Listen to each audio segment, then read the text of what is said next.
Let us look at some advantages of RTL models. So, why will somebody write RTL models? So, one is higher degree of productivity.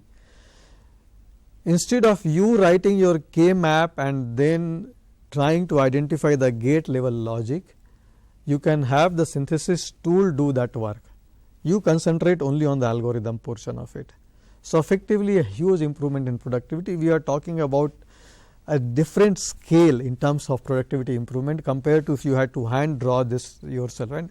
And later on we will see an example of a weird counter, and you can easily see if you had to draw that counter yourself using the K map and the digital gates, how long will it take, versus if you were to write an HDL, how small that code is and how easy that code is to read. So, what will the expert designers do? If simple designers can work through synthesis, etc., if there are more complex blocks, for those we can make use of the expert designer's time.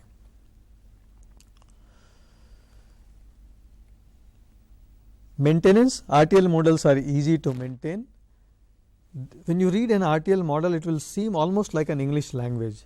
So, obviously it is easy to understand what is going on, which portion of the code. Tomorrow if you have to modify something, you know what to modify where, because it is the code is very obvious to you.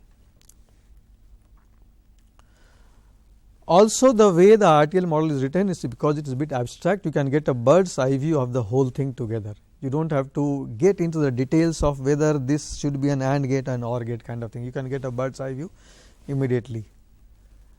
And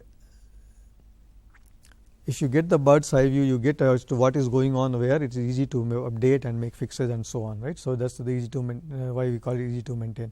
So, it provides productivity gain, order of magnitude faster, and it provides, it is easy to maintain.